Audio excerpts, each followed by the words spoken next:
is not a government organization, but rather a people-powered department of grassroots organization inciting creativity, social imagination to shape a culture of empathy, equity, and belonging. This year, the USDAC decided to partner with the Poor People's Campaign to challenge the narrative that political, economic, and moral crises are fault of the poor. So these story circles are attempts to kind of make a dialogue instead of a monologue and change the conversation a bit. So our world right now, as we all know, is crazy. Here we are having a digital story circle because of this new coronavirus. The whole world is in this fight together, but the virus is affecting people and communities differently, from the industries that are out of work, like performers, music venues, to restaurants, and how African American and poor communities are being disproportionately afflicted with the disease. So our goal at Big Heavy World as an organization is to preserve and promote Vermont-made music, as the music created in this state is as diverse and unique as the people living here. We respect and support Vermont musicians at all stages of their career, everyone getting equal time and opportunity. By doing so, we build community, allow people the platform to share their creativity, and empower each other in doing so. In our present circumstances, we have to be creative in how we come together as communities at a safe distance, like the live streams of musicians that Big Heavy World has on the site and social medias, as well as on the radio, so people can still come together to listen and dance. Our passions of inclusivity and empowerment align with the message of the Poor People's Campaign. Our stories are all of equal importance, regardless of our backgrounds, and we each have a perspective that others can learn from. Our goal here is to learn from each other's experience in our community, and by doing this, make our community and the world a bit better. These stories will be shared through Big Heavy World's channels, as well on the Poor People's Campaign's online portal. And then these stories will be interpreted by artists of all sorts and be part of the Poor People's Campaign Assembly and March on Washington. That usually happens in June, and because of the social distancing guidelines, it is now going to be digital. So I'm going to start by presenting a prompt in which we will all take turns and answer with a story, about 3 minutes each. There's no need to stress about the story. So if you're freaking out a little bit, you can take a breath, whatever you have to say. The rest of us will all listen with focus and empathy, which is kind of the whole point of this whole story circle. So the first time you speak, if you could introduce yourself, that would be great if you'd like to. So the first prompt is, share a story about the injustices presented in our communities in Vermont. This can be done upon you or others, the earth, at venues, classrooms, on the street, wherever. It's broad, but take it where you may. I can start with the story I have about this. So I'm a student at UVM. And for, I think about 2 years ago, or when I was a freshman, so 3 years ago, I found out about all of the money, like millions of money that is going into fossil fuel companies and like banks that were a big part of like the Dakota Access Pipeline, which is a huge deal, like in 2017. And I was really angry when I first found out about this because, I mean, UVM it brands itself as like a green school. We have the windmills. All the people at UVM are really, or most of the people I know are like committed to climate justice and, want their school to be, part of the fight. And so, I was a part of protests about this. I mean, I've been a part of a few protests on campus to fight out or speak up to UVM trustees about divesting from fossil fuel companies, as well as I even went marched to TD Bank, which I had a account with, because I knew that TD Bank was one of the biggest like partners for the pipeline in South Dakota. And so I marched into TD Bank and I closed my account. Like I just threw my card onto the table and said, I do not want to be affiliated with your bank, and tried to make this big statement, even if I only had like $18 in my account. But I mean, I think I'm still going, when I move forward, I'm like still going to see how like UVM deals with this. I hope that they, you know, take a stand and kind of align with their own mission and goals to be like a greener school. And I hope that even after I graduate, I can have some say and a part in that. So that was my story. So Ivana, do you want to go next? Yeah, I could go next. My name is Ivana. I'm also a student at UVM, and I guess one story that I could talk about, like the injustices in Vermont specifically, is not allowing people of color's voices to be heard. And I feel like no matter how much people protest or do like sit-ins like we did at Waterman, I wasn't running that at all, but I participated in some of them for our voices to be heard, like stuff that we needed from Vermont and just in the town, and they didn't really like directly address anything or change anything. It's been a fight for years. And I guess in regards to the art community, it's the same thing. I feel like Vermont doesn't really acknowledge like specific artists, or just like even make them feel welcome to join in the community. So what I did was I was contacted by Nectars along with like other artists to like curate an event at their venue for a full month. So I chose February because it's Black History Month. And then I had like mostly people of color and Black artists and performers showcase their art and perform at the event. And a lot of them, even people who weren't in the event, were coming up to me, some people like almost in tears, saying how like they've never seen anything like this happen in Vermont, and they thanked me for like hosting this event because it finally gave them an outlet to showcase their art and feel as though they are welcomed and recognized in the community. And then that made me feel really good. And then I was gonna end up start working with like more venues to allow other artists of color the same recognition as like their peers and fellow artists in the community. Yeah, so that was like my story. Awesome. Thank you for sharing. Molly, would you like to share a story? Sure. So I'm Molly. I have grown up in Burlington. I am a high school student now, but I grew up in a school where there were only 2 or 3 people of color in my class, and there'd be 100 kids in my grade. And, Vermont is looked at as a very, white state, and there's a lot of white privilege around. And I think for me, a moment that like really stood out for me is one time, this involves more of like a woman with a disability, but we were at a poetry slam, and a girl with a disability went up and recited her poem beautifully, but she had a slur. And she was young, she was our age, and I think I remember kids in my class being like, why would they let her go up?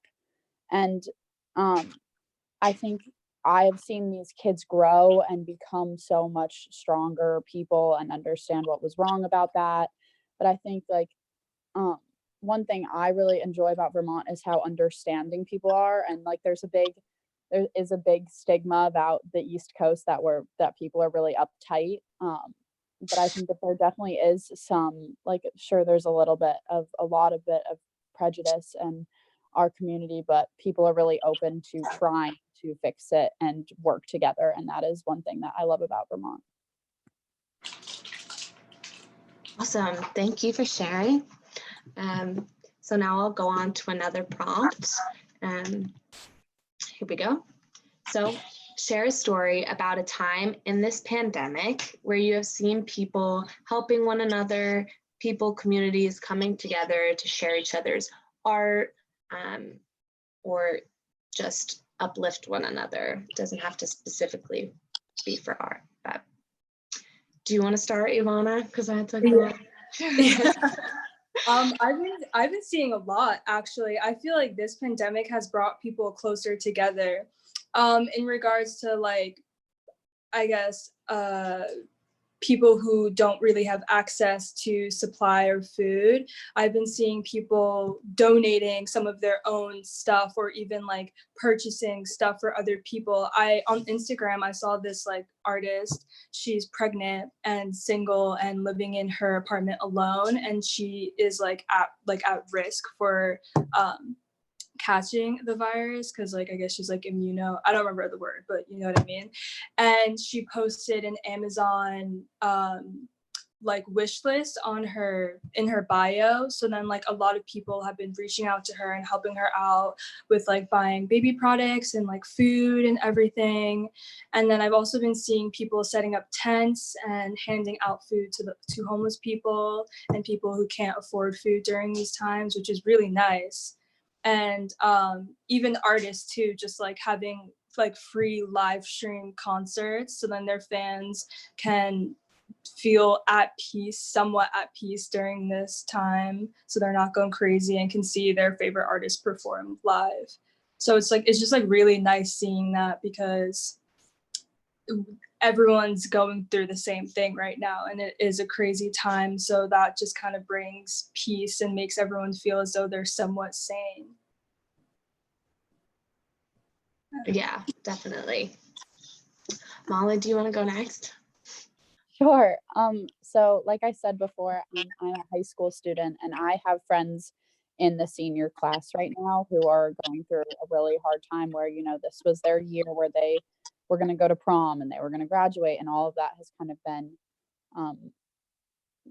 canceled or overshadowed by this coronavirus issue. And I think it has really made our school and our students come together. There is Instagram pages for women of Vermont, that is run by another girl in Vermont who just hypes up women, and everyone shares their tips on it, and we all kind of get to share our thing. And something I do for Big Heavy is I help the calendar, and I get to look at all the cool Facebook events. And like Ivana was saying, there are so many wonderful live streams out there, and they're trying to create a sort of regularity about this, which is really helpful, because for some people this is a super hard time. Like, this is a time where you are filled with nothing but maybe your close family who you love to death, but after 7 hours with them, you're kind of like, get off my back. And so I think, it kind of gets a little bit of a break, and it makes things like kind of, it really does bring back your sanity, and having everyone go through this together is really bringing back the community that America really wanted in the beginning. Yeah, I think this virus has really made everyone just kind of like sit down and realize that, we're not so different from one another, and like we're all like in this together. It can affect anyone, it can be my relative or yours or me personally, but yeah, well, for me, I've seen a lot. The live streams are amazing. Like, I love to join in and just, life has been very boring to say the least. I get up, I do the same things every day. I can't really leave the house. So just to have those little moments where you're like, feel like you're connected to people, and you're hearing different voices, and it's real people that you're looking at, even through a screen. It just feels a lot better in your life. My parents also own a pizza restaurant in Southeast DC. I know it's not in Vermont, but I mean, the people, they have they've been like really emotional these past like few weeks because I mean, it's been a really rough time for the restaurant business, obviously, because people can't go out and like gather in these restaurants anymore. But all of their loyal customers are still coming out and getting takeout and pick up and delivery orders. And it's just been really amazing to see. And I mean, in Vermont, I've been trying to, in Burlington, I've been trying to really seek out local restaurants that are still, you know, making food, delivering food, having it for pickup just so I can support in all the ways that I can. I've even made a tattoo appointment for who knows when, but just to support that, you know, tattoo artists that I love here, by putting down a deposit and just like making their lives a little bit easier, and just knowing that I do appreciate the work that they do and feel, you know, very bad that they can't, you know, continue like they usually do. So that was my story. Okay, so it's still the three of us, and I'm loving our time together, ladies. I was only going to do 2 prompts, but that was also when I thought there would be more participants. So I'm going to do the last prompt that I have here as my just in case prompt. And here we are, just in case. So last prompt of the day, share a story about a time where you have come together with people in your community to stand up for justice. And, oh my God, sorry, I'm having some technical problems with my Zoom. Okay, Molly, would you like to start? Sure, yeah. So for me, I'm a young woman, and I think this, of course, for you too as well, or however you identify. And I think a story or a moment for me was I had a friend who was put in a pretty hard situation with a sexual harassment issue. And I watched, at the time I went to a really small school, and I watched our entire community come and support her and get her through this awful and terrifying and stressful time. And I think, you know, there's the classic everyday, like, different things that people stand for. And I think one of the ones that people always think of is like the war on women, and like the fight for justice for women. And I think seeing younger individuals start to come together and create community like we did really showed me that there is a future for our world and our community. And I think that is also shown like through environmental issues and how everyone is starting to take a stand. And I think that was a big moment for me to look for the future. Awesome. Okay, I can go next, and then we'll finish with you, Ivana. So kind of along those lines, that was like the first thing I thought of as well. My sophomore year at UVM, there was a sexual harassment, sexual abuse speak out and I happened to walk up on it. I didn't expect to be there that day, but I was just walking on campus and had seen it.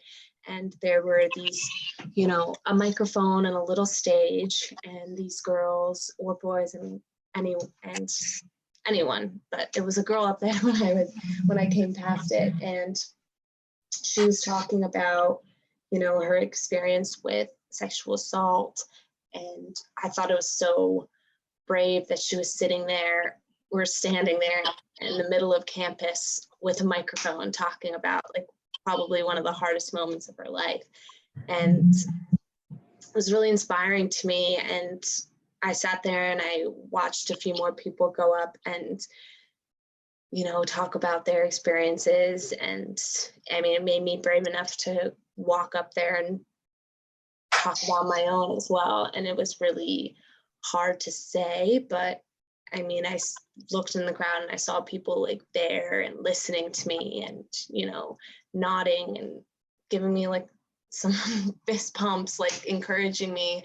And I felt very supported by everyone. And that was really awesome to see. And obviously, like when you get to college, there's like a lot of places and where sexual like assault can happen. And I think, I mean, in college, there's a lot of like, you know, the stereotypes of like parties and alcohol and, you know, all of that stuff. So, and brats get a bad rep for that too, because, you know, a bunch of boys in a house and, you know, and there have been a lot of, you know, problems with sexual assault in fraternities across the nation. And it was really awesome to see a couple frats there at the Speak Out listening and, you know, taking everyone's stories to heart and bringing it back to their fraternities and talking with their brothers about, you know, how to respect women, how to respect people. And yeah, it was a good experience. So Ivana, do you want to take it from here? Yeah, one story immediately just jumped into my head. So this dude in Burlington was hosting this event, and he asked me to help out with it along with like 5 other people, I think. So I was like, yeah, definitely, like, I'll help out, sure. So when I first heard about the event, it sounded safe, like everything seemed fine. And then as it went on, I found out more details about how he was, he's like a white man, like 100% white, no background in anything else. And he wanted to have another like white dude go to this event, and then he was gonna paint like Native American tribal signs on him as like a performance piece. So then I remember I confronted him along with one of my friends, and we were like, that's inappropriate. You shouldn't be doing that at your show.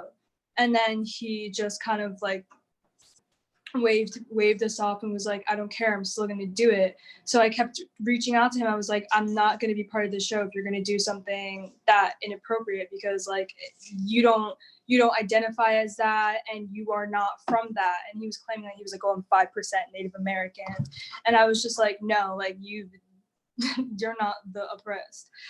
And then so what my friend and I decided to do was contact all of the artists and performers in the event. And we were like, we'll put a show on same night, same time, completely free. No one has to pay, because like it's last minute, because it was like 2 days before the event when we decided to do this.